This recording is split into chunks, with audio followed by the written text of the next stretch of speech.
My name is Anna Galladay, and I am happy to welcome you tonight to the book launch for Dr. Robyn Henderson Espinosa's upcoming book, Body Becoming.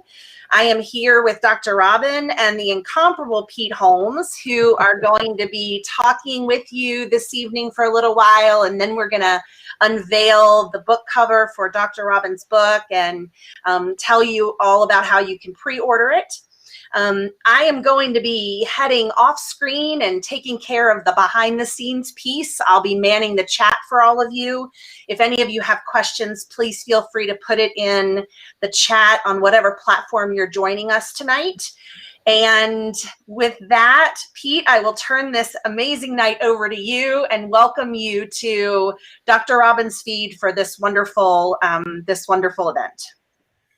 Thank you, Anna. Hi, everybody. I'm so happy to be here. And Dr. Robyn, I'm so happy to see you again. That sounds like a shtick, but I really am. I got very excited when I saw your face again.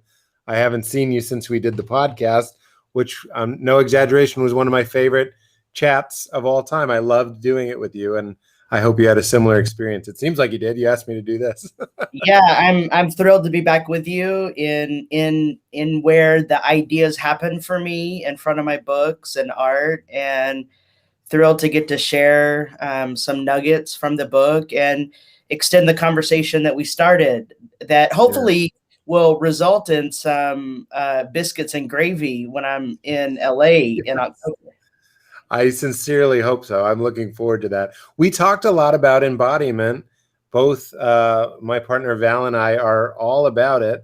And I'm like you. I'm a head person. Yeah. I don't know if I said it when we chatted. I love the Alan Watts quote that most of us go around like brains and the rest just dangles. Like the body is like an afterthought that we carry from place to place. And we bonded over our sharing that struggle. Yeah. And I, for one, am very excited for this book. Why don't you take us as a very easy start? When did you first kind of have this idea to write a book about embodiment, and what triggered it? What spawned it? Well, first, let me say that books are written in community. Books are not written in isolation. I mean, maybe some people write a book in isolation, but for me, as a 5 on the Enneagram, a very heady person who has been socialized to think from the shoulders up, I couldn't have written this book outside of people who are deeply invested in embodiment, who are movers, who are politicized healers, namely my partner, Aaron. And so this book wouldn't have emerged outside of being in relationship with an embodied person, right? Which I know people can refer back to the podcast and collect some of those stories. But really, the past 5 years, I've been on a journey to get into my body. I finished my PhD. I took my first faculty post in Berkeley, California. And then the 2016 election happened. And I was like, I got to get the fuck out of here. And I moved home to the South, but I was on this journey to get into my body. And what I saw over the 4 years of Trump's presidency is that we don't know how to be human with each other. And I think that is an embodiment problem. I think it's because we don't know how to be in relationship with ourselves. And so because I was on this journey to have a relationship with myself in a deeply fleshly manner, I just started thinking about the stories that have shaped me. And thus the book emerged. Specifically the embodiment.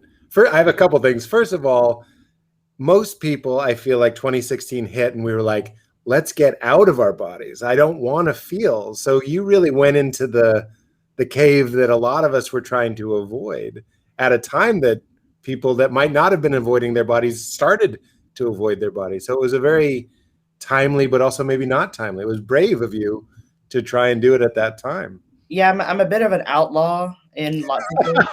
I've always known that about you. You're an outlaw first and foremost.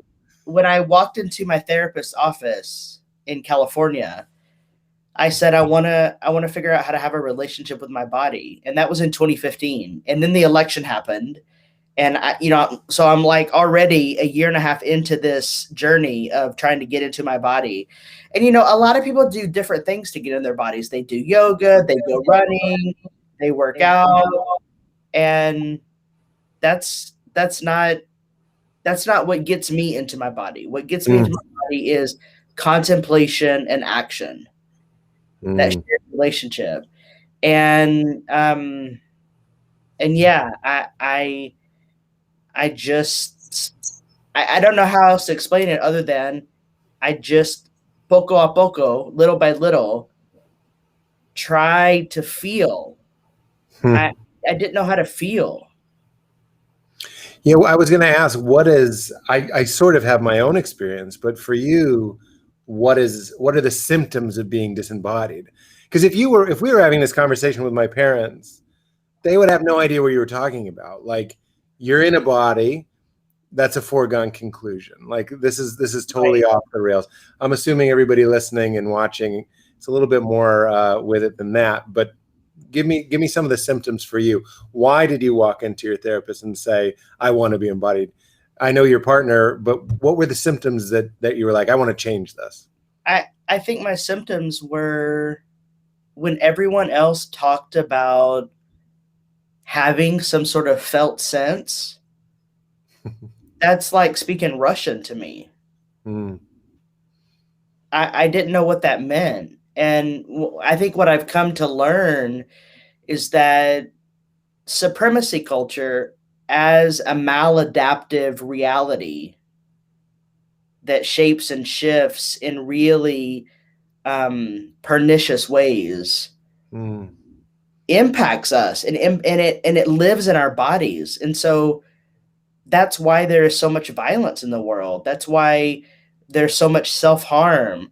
That's why people have to wait decades before they come out as who they are, right? Because we actually don't know how to be in relationship with ourselves. We are like organs without bodies. We're just like floating heads. And, trained as a philosopher and a theologian, I understand what that means. I didn't have to be in my body in my scholarship. I can talk about lived experience. I could talk about poverty and racism and the war on immigrants, but I didn't have a felt sense. I couldn't tell you. I couldn't connect the dots for myself or for anyone else. Was the theology aspect, because for me, sometimes I can use spiritual bypassing. I'll go like, oh, it's just my body. That's what Valerie is very good with. It's like, it's not just your body. Your emotions need to be cradled. Your human experience needs to be honored. Was it ever tempting to use your theology to go, well, that's not really me. I'm a spirit. My body is a waste of time? Or did that ever inform it? All the time. And I think that we've inherited that directly from the Greeks. When we, and I talk about this in the book around Cartesian dualism, I think, therefore I am, Rene Descartes changed the whole landscape of what we do with brains and bodies. And when I first started this book, I decided to look up the definition of a body. And wouldn't you know, the Oxford English Dictionary talks about the body separate from the head or the mind. Wow. And so I just think, like, we have a cultural problem. We don't know how to be embodied. That affects ourselves, and that affects the ways that we are with one another. And then that affects our cultural body or our democracy. And that's why we are in the situation that we're in now, is sort of where it went for me. Wow. Our democracy as a body, and we're sort of disembodied from that body as well. Would you say that our inability to have a relationship with ourselves, it's sort of like you have to love yourself before you can love somebody else. You have to be embodied here before you can be embodied there? Yeah, absolutely. And we don't know how to love ourselves. We don't know how to nurture that part of ourselves. For sure.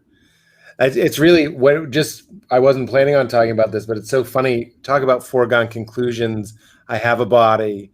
that's a foregone conclusion. Okay, got it. I'll never think about that ever again. And for a lot of people, I have a gender, got it. But like, how many cisgendered people never even explored what it meant to be their gender? They're just walking around going like their passport was stamped body, gender, but never got the cultural, would you say it's cultural green light to explore what does it feel like to have this or that or whatever, inside, outside. You never get the green light. There's no model in the world. I think you're absolutely right. And I attribute that to dissociative patterns that for the dominant culture, and that is a lot of us, not just white body people, but there are people of color who are part of the dominant culture, but the dominant culture are so separated from having a felt sense of their fleshly material that they cause self-harm and harm to others, which puts our democratic body in a tailspin. That's fascinating. I sometimes would joke that I wanted Trump to have like a vision quest. That was some people would be like, oh man, that, some bad idea. And I was always like, I just wish something, I don't want to say a psychedelic, but something would open his heart. I wonder if you ever were like, wow, I wish something would drive him, not to make it about him, but a lot of our leaders don't seem to have a tether to their body. Yes. In the way you can almost see it in the way they move, in the way they eat, in the way they talk. These are brains hooked up to eyes and mouths, and then it sort of stops there. Would you agree? Yeah. So it's this mechanical thing. We are very good at being machines in the world, and I attribute that to capitalism, extractive politics, exploitation, etc. But we understand mechanistic change or machinic change, but we don't actually understand the deeper folds of change, which I talk about as becoming. That becoming is it's the sweet spot of being a body. When we can tap into that and not just be a machine in the world or floating heads, I really think we can get good shit done. We can do the good trouble that is talked about. What is an example of a machinic change, and what is like a symptom or a beginning of becoming? Because that's fascinating. So I think about, let's just use economics and finance as an example. When big banks consolidate their power, that is a kind of mechanistic change or a machinic change. And it impacts a lot of people, and we don't realize that. But what it does is it further disenfranchises people out of embodied reality and into disembodied despair. Wow. That's so fascinating. Val and I were just talking about how the people in power, we want to make space for others, right? But it really just occurred to me, maybe I should be embarrassed, that we don't really have a model for that. And when I look at capitalistic corporations, I'm like, we're asking people to give power away when every corporation is only about being more and more profitable. And if we're being honest, that's the system that we're all in. Like, if you're making money, who cares about who you're hurting? I mean, you see this with all sorts of corporations. So I sometimes think if those would shift, then you'd see more personal shifting. But does that make sense? There's no role model to go like, well, look, this corporate, there are some, but this corporation is not just climbing for the shareholders. They're making space. Well, then I can be like that too. Right. But it's kind of where I call bullshit. I'm like, oh, I see people going like, oh, I'd like to make space for others. But really what we think is cool is making $100 billion. Like that. That's really what we think is amazing. Right. I mean, I just heard a story a couple days ago about Jeff Bezos and how people who work at Amazon can't afford to put food on their table, but Jeff Bezos can afford to have what looks like a Hitachi magic wand spaceship Right. and go up into space Right. to pollute space. Right. I mean, I'm just like, and who's going to get a movie made after them? You know, even though it's very kind of culturally cool to use Amazon, but also shit on Jeff Bezos. But then, like, when the Bezos movie comes out and Michael Fassbender is Jeff Bezos, like that's a hit movie, because it's not the kingdom of heaven. It's the kingdom of, as Richard Rohr says, who can pay their bills. That's what we really care about. And would you talk a little bit of, a corporation seems like the perfect, it's become so disembodied, it literally doesn't have a body. Exactly. That's my point. It not only doesn't have a body, Pete, it doesn't have relationship with anybody. It's based on transactions, which accelerates exploitation and extractive politics. And what I want to say is, if we want to survive our democracy, and if we want our democracy to survive itself, we've got to learn how to be in relationship with self and with each other. And flow. I mean, I'm so with you. The times when I'm happiest, I'm in relationship. And when I'm in relationship, I tend to just have a little bit more energy to reserve, to anchor myself to my body. I don't really have to try to, because people are reflecting it back to me. I'm reflecting it back to them. And you're creating a safe space. Like you said about writing your book, it's a relationship. We're really losing that language so much. What are some of the proposed steps in the right direction are there? I mean, taking Amazon in a good direction is a big one, but what are things that you said, action and contemplation, which I think I'm like you. I can sort of, I wouldn't call it quite meditating, but like thinking about my body, moving energy around in my body, making that a regular practice of checking into my body. Is this what you mean when you say contemplation, or what do you mean? Well, I mean, I use that because I've taken a vow to contemplation. It's like part of my vocational life that I've taken a vow to contemplation. But I mean more than that. And what I mean and what I do in the book is I just take people through my own journey of coming into my trans body. What is it like for me to dose testosterone? My body is changing. Dosing testosterone is because I have a relationship with my body. Even though 10 years ago I identified as trans and in 2009 began using they them pronouns, I wasn't at a place, I wasn't at that relational spot to start dosing testosterone. And you got there from listening. You got there from being embodied. Exactly.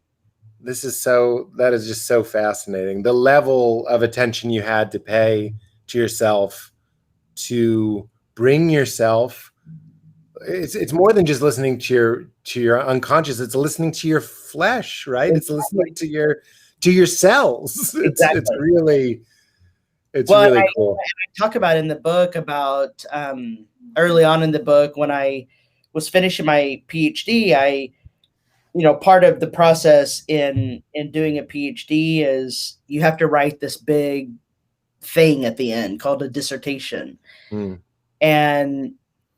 And I went in to see this professor of mine, Dr. Edward Antonio. He's a brilliant philosopher, theologian. And I said to him, I want to research the materiality of the body. And he said back to me, "You mean the philosophy of the mind?" And not until now did I think, was Edward suggesting that the body is a mind? That on a cellular level, there is a mind compass or a brain? I mean, there's a whole field of analytic philosophy called philosophy of the mind. But now I'm wondering, like, was Edward like foreshadowing this journey that I would be on?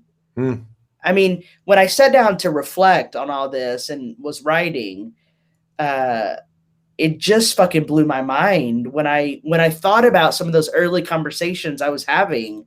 Wow. About the body, about becoming, about materiality, that it's resulted in me sharing lots of stories about abuse, about dosing testosterone, about my move home to the South, that all of this created the landscape or the terrain for me even to step into the possibility and the potential of having a felt sense.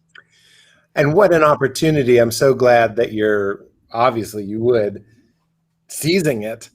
If you're dosing testosterone, your body is changing. And when Right. better to observe how you feel than when how you feel is changing, it's adapting.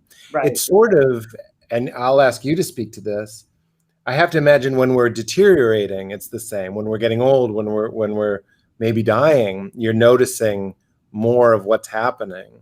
And this is like a rebirth of a sort. I mean, I don't want to put words in your mouth, but it seems like I don't know if it's a resurrection or if it's like a metamorphosis, but like it's a great opportunity to go like, oh, the stakes are higher to watch. It's not just a meditative challenge, it's physical transformation. Yeah, it almost feels like a doula. Like I've been midwifed. I get it. We had a doula, and I think I know what you mean. Yeah.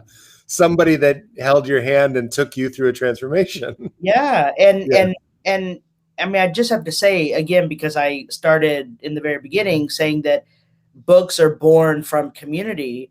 I don't think I would have been able to write this book had I not ventured into my therapist's office in 2015 and asked, how do I have a relationship with my body? And I don't know that I would have been able to write this book had I not been in relationship with my partner, Aaron. And so it points to this relational, filial aspect of embodiment. We think embodiment is just going to hot yoga and sweating your ass off. That's just really appropriation of some spiritual practice that is done in India. So if yoga is appropriation, what is a better orientation to embodiment? And I think it's grounded in relationship. That's so interesting. Of course, it reminds me, we both like theology of the body of Christ, the concept of nobody's perfect, but when things come together, they can be greater than the sum of their parts. Yeah. And how that was always the concept of the early church. And it's really interesting how awoke you've gotten to the idea that I'm not doing anything alone. I mean, we're talking here, they're the people listening. What do you do alone? You don't do anything alone. And that you're helping me see that's the next level of embodiment. You're part, even your ancestry is an embodiment. I'm carrying forth the way that my great-grandfather touched his chest was maybe like this. Like he spread his fingers just like this. And I am continuing his embodiment or my great-grandmother's embodiment. So the illusion of separateness is sort of broken the more we're in our bodies. Exactly. Like, you might look like one of your parents. That's an embodied revelation. And really beautiful. And to talk about multiplicity, like embodiment is an iterative process and practice that we go through. And also it is about a polyvocal or multivocal or multiplicity happening. And so in the book, I include a whole section at the end of the book called A More Perfect Union.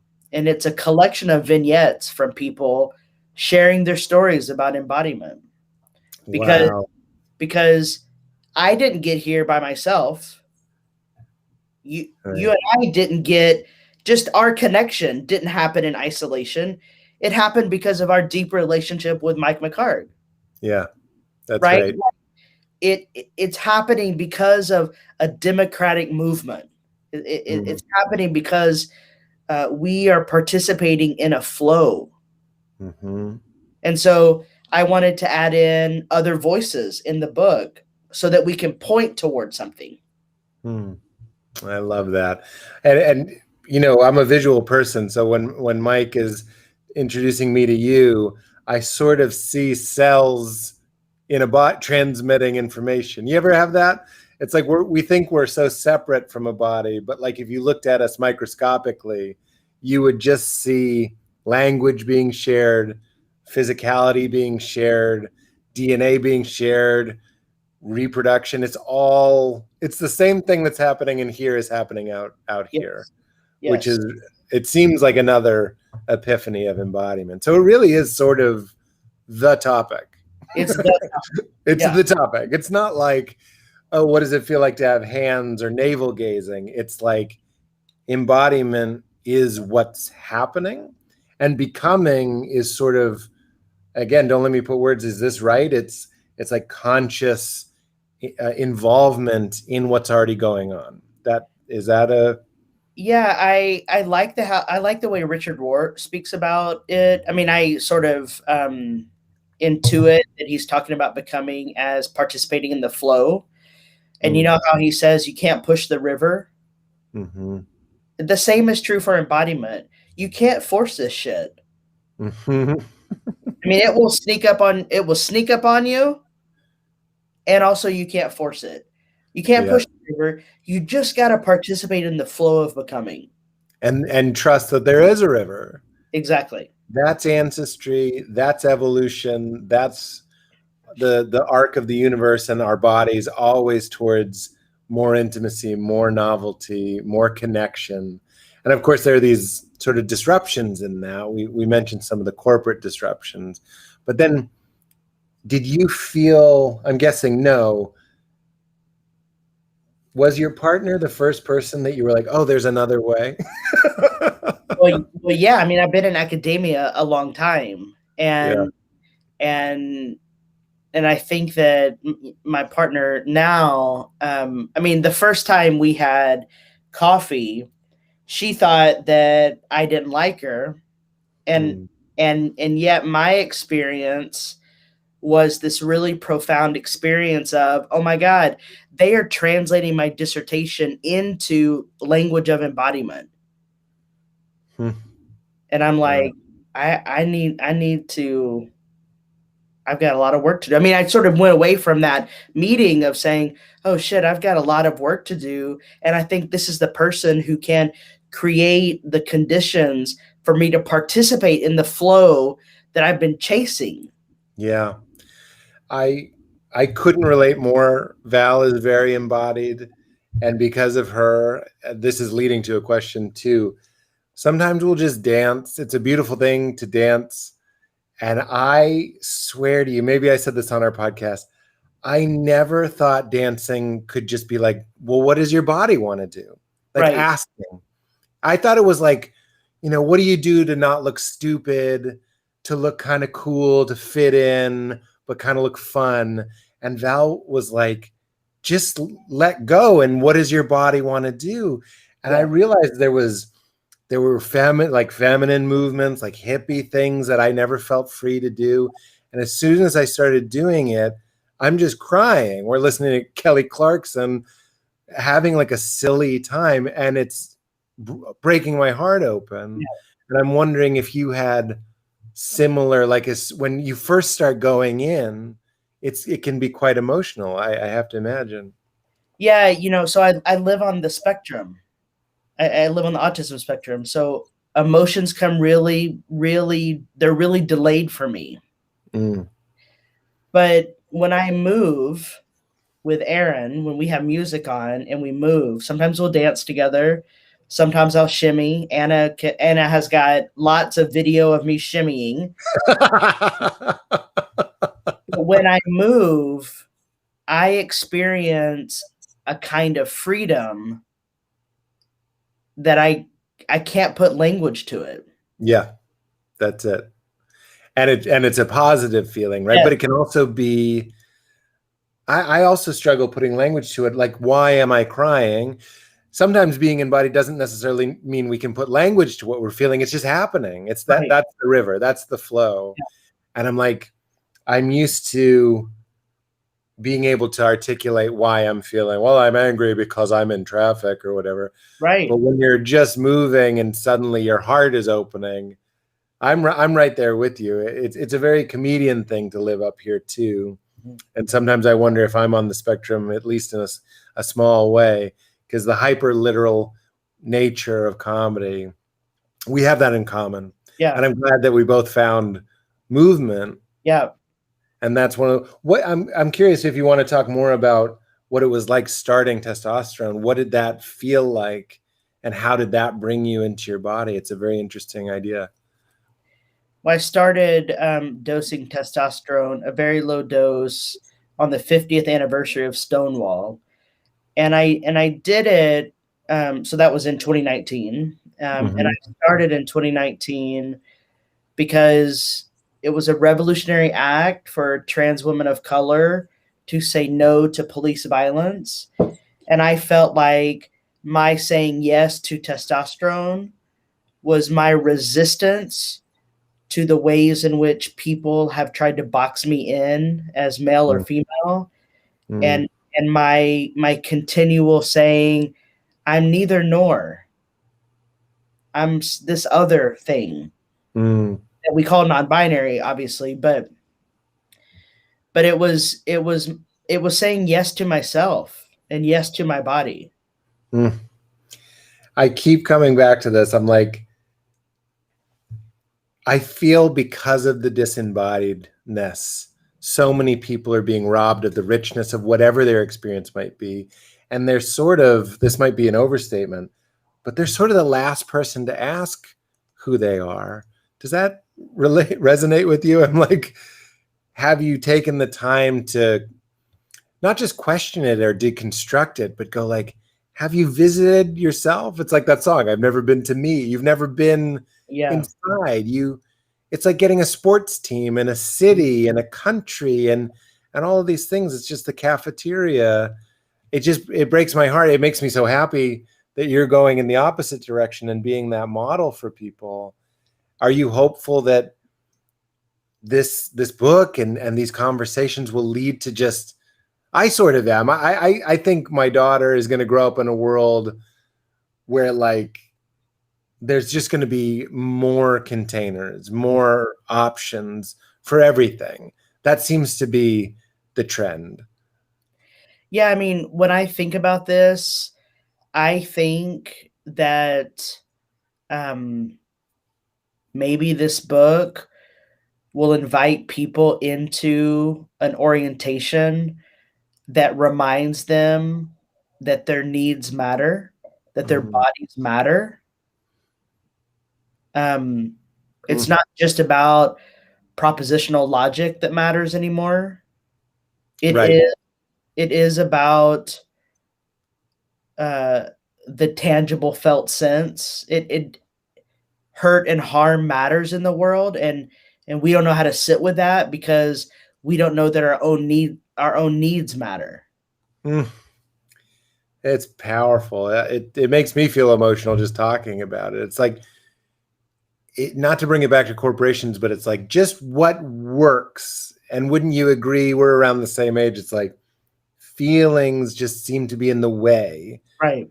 And let's just like figure out how to squelch them down, almost like a drill sergeant yelling in your face or something. It's like, learn how to not react. Don't react.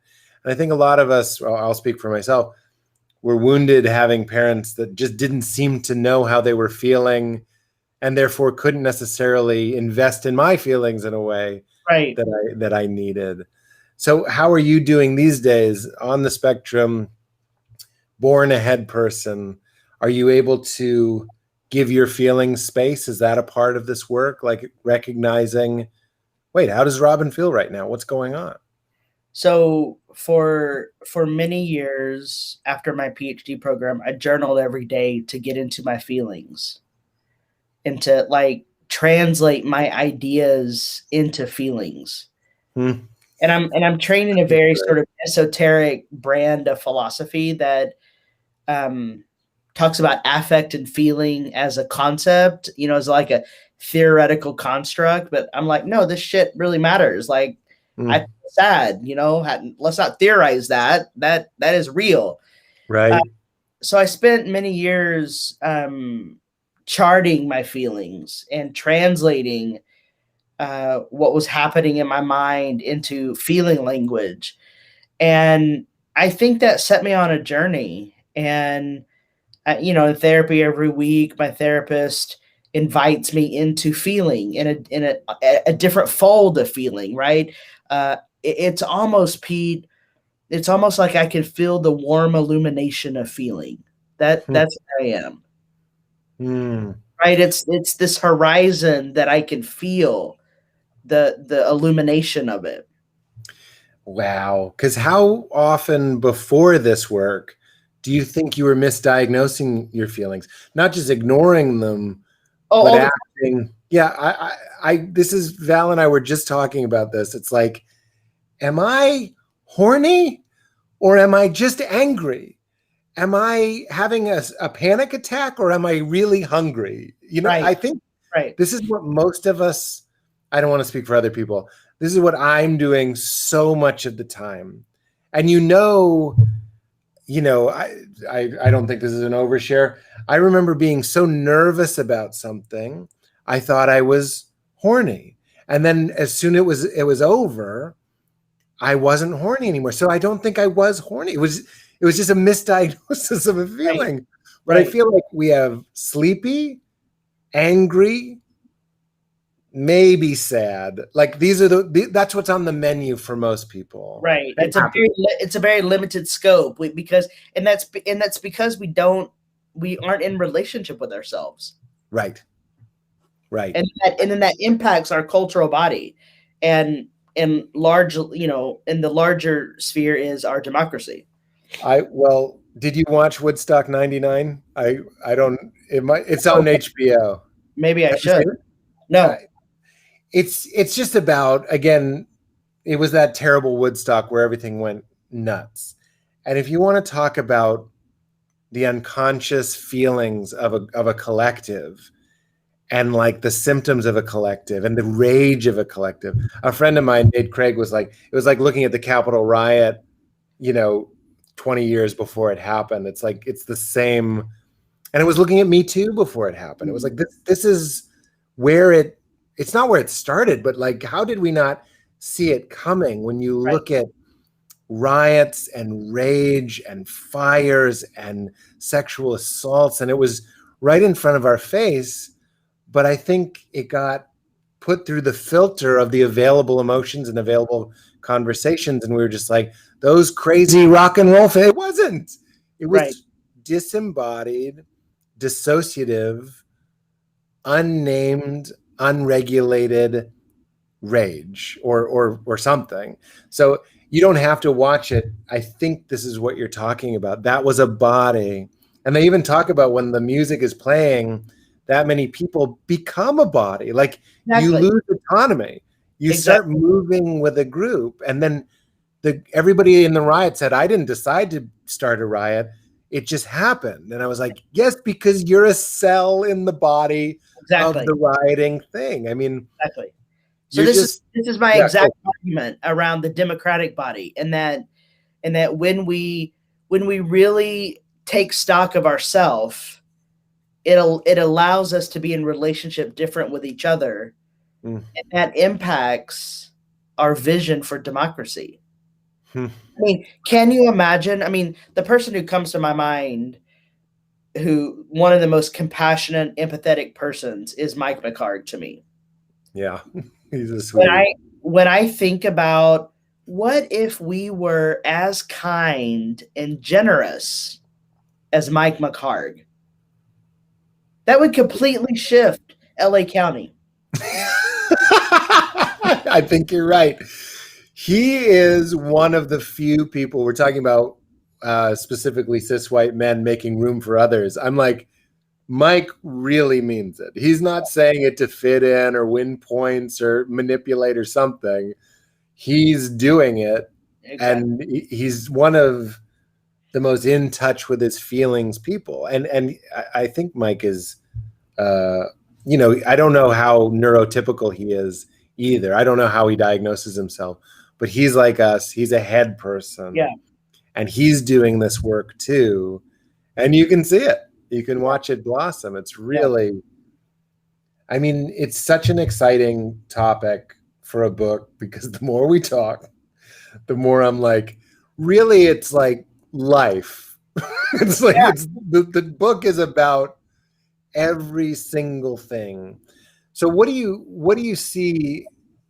What is the potential of a more embodied democracy? What kind of choices would we make if we were in a relationship that was healthy with others and with ourselves that was others? What do you think that would look like? I like to use Twitter as my example to talk about how life could be better. Twitter is the most abusive relationship I've ever been in. That is such a good one-liner. And if there was just an ethics of engagement in Twitter, we would be a different people. And I think so. It's about engagement with self and other. Mm-hmm. And because I believe that everything we do is ethics, it's about our practices. It's about our social practices. If our social practices had a kind of embodied engagement, we would be able to be a different kind of people. Wow.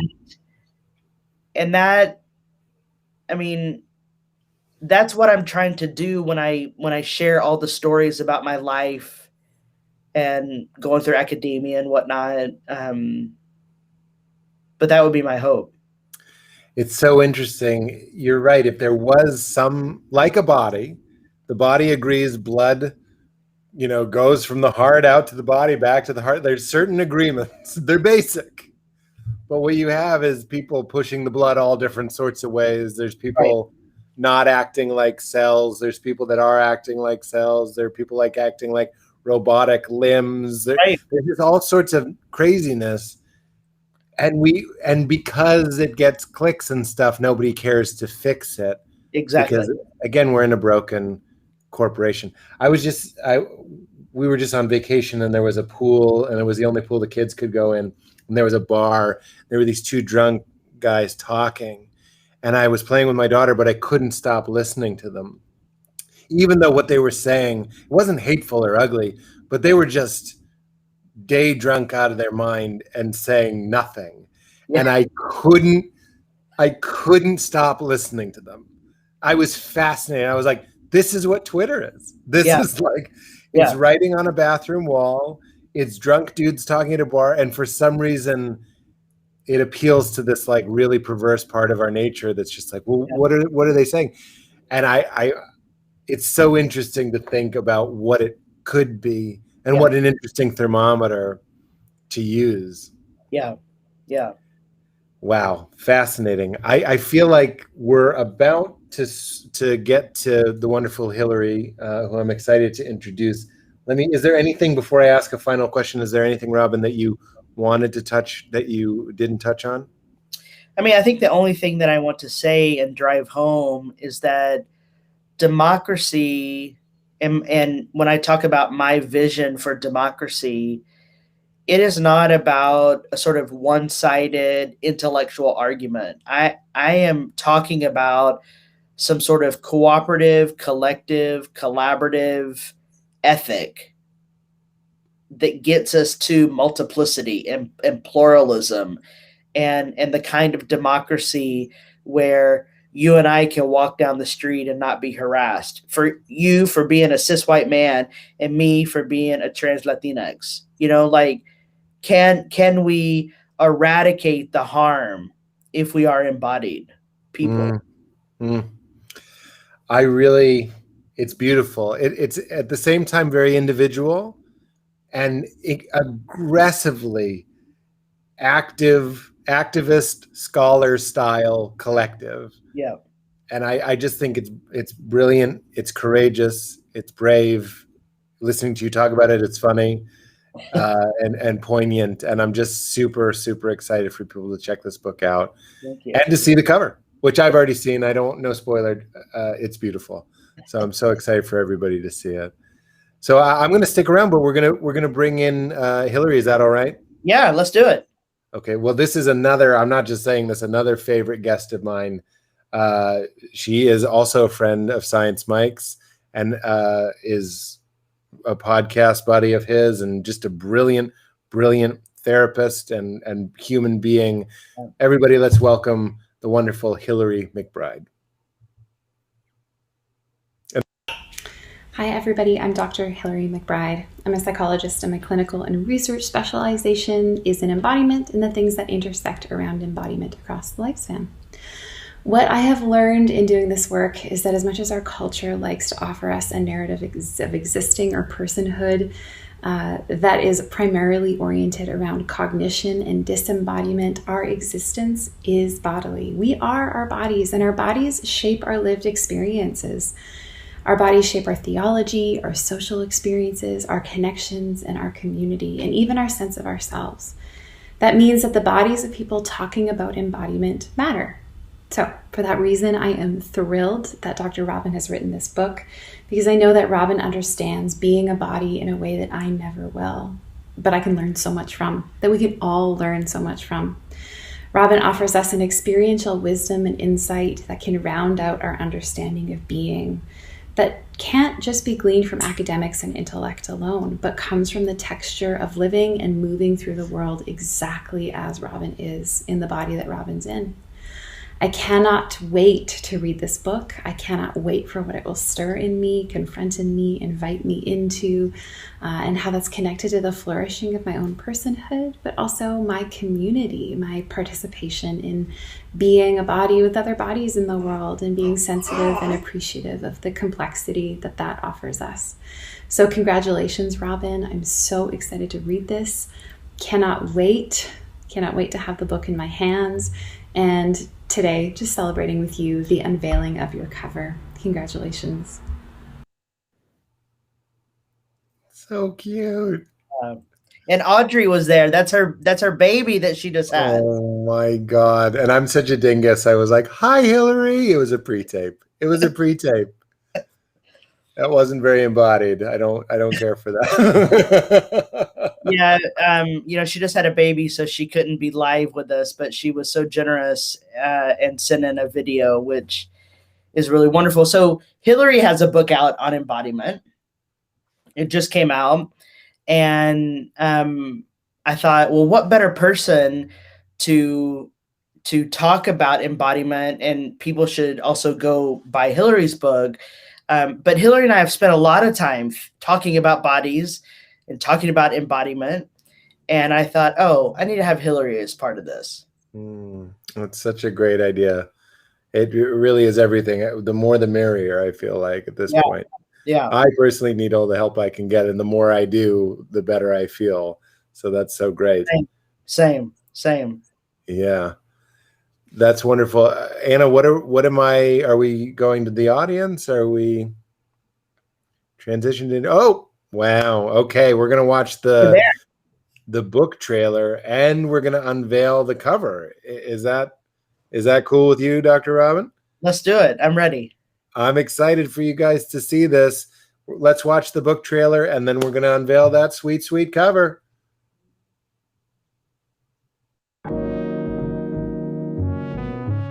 The more I'm rooted in my body, in my worthiness, and in my dignity, the better I'm able to engage with others who are different than me. I've been on a journey for many years, trying to get into my body. I've been trying to feel my way through the world instead of depending on my mind only. Becoming an academic was a fast track to erasing my lived experience and becoming dependent on logic and the mind. I learned the hard lesson that academia is self-perpetuating elitism and is not a path to our freedom necessarily.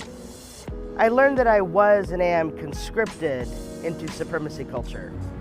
Supremacy culture is a technology whose strategy is for us to forget we have bodies, We have the power to resist that strategy when we are awake, when we participate in body becoming. This book details stories about bodies and embodiment. It makes a case that our vision of democracy can be reimagined through the language of embodiment. When I have a relationship with my own body, it impacts and shifts how I have a relationship with other bodies. Democracy is about self and other, not a state of being, but a relationality that deserves to be embodied.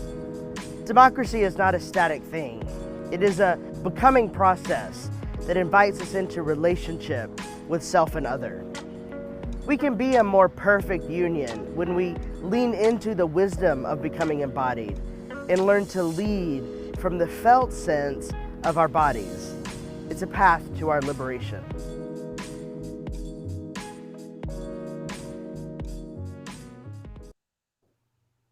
So cool. I just realized, Robyn, I hadn't seen that long trailer. I saw a short one that you sent me. Yeah. That was beautiful. And also you did this, which I don't know if you do this. Val taught me to do the same thing. There's something about soothing yourself, putting your hand on your heart that just brings safety and you're feeling out. So when you did that, I was like, oh, it gave me the feels. So when we did that that shoot in here in Nashville. Some of the footage was from the Bay Area for another film that we're working on called The Front Porch, which is my story, Home to the South. That's a completely different project. But when we were shooting, my partner Aaron said, "Put your hand on your heart." And so we got that, and just want to give a shout out to Ben Saunders, who filmed that, and he's part of Adelicia Company. Ben has been my film guy since I moved to Nashville in 2017.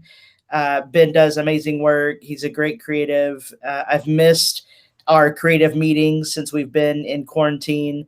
But Aaron was the artistic director of that shoot. Ben was just the brilliance behind the camera. Oh, that's great. I feel like when you're in LA, Aaron and Val are going to totally. They're gonna bond hard. They're gonna have their own like little party, and you and I are gonna be like church house mouses, you know. Of course. Yeah, no, we'll be at the table with the food, and they can be inviting us over to dance. Exactly. We'll do our best. Look at that cover too. What can you tell us about that? It's beautiful. Yeah, and from what I understand, this was an in-house design at Broadleaf Books, and the designer created this. And my one ask was, can you make my name the same color as the body, which is that green color?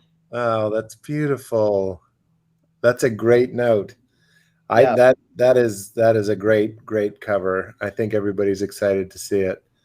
And I think Anna's telling us that we should let folks know that in the comments there are links to pre-order the book. You can pre-order it from Broadleaf. You can pre-order it from all the other sort of corporate places. We like the indie bookshops. And so that's, I think, indiebound.org or .com. Those are all in the comments. I love that. Oh, and Aaron said me and Val will be dancing, which I think is great. Oh, it's so powerful. I feel the good juju already. This is really special. Yeah. And there's the link. Yep, it's in the comments for everybody to click and check it out. I'm excited to check it out. Hilary's excited to check it out. And I think even Robyn's excited to read it again. I am. I'm excited to see the completed version. We're going into production. It's a pretty aggressive production schedule. I'm excited to read it. And I'm just excited for this to get into the world. It's supposed to drop on Trans Day of Visibility in March of 2022, which is kind of cool. Having a trans scholar drop a book about democracy. I think that's cool. It is cool. No, that's really, really cool. The timing of that couldn't have been better. Wow. That is awesome. So these are pre-orders, obviously, because it won't be out for a minute. Yeah. But that is exciting. That's so cool. Are we going to introduce other people? I'm being very transparent and just going like, what do we do? Well, maybe Anna could come on and we could Yeah. all say goodbye to each other and the world that's watching. Yeah. Thank you to everybody that came. Thank you to Anna for helping everything run so smoothly. But I know this is going to sound cheesy. Thank you, Dr. Robyn, for putting your heart and your soul into this work as you do with everything that you do. Yeah. I I couldn't be here without y'all, and so I'm just grateful to be in community with y'all. You can put the book up. I don't mind that it's on my face. No, I won't do it. I won't do it. I'll move myself down to that square, Pete, and then we can put it over. Don't you And my hair will just pop out over top of it. Nobody needs any more of my face. Put that book on my face. I can't thank the two of you enough for sharing this hour with us. I know the folks that have been watching have been really, sorry, I'm going to use my preacher talk. They've been really blessed by your work and the way that you are translating and encouraging people to understand what democracy and the body can do in order for us to seek liberation in the world. And Robyn, congratulations on your book launch tonight. I stand with Pete and with Hilary and with the rest of us, really excited for this next few months as we wait anxiously for it to arrive in our mailboxes. Thank you. Absolutely. Thank you. Congratulations. I can't wait for you to hold the final version. There's no better feeling for an author, I've been told, to get that box of books. So I'm excited for you. Thanks so much. Thanks, friends. We will see you later. Please feel free to share all of the videos, and please do catch up with Robyn and Pete on their socials. Robyn is on all the platforms at iRobyn, and Pete, you can follow him at Pete Holmes. We will see you again next time.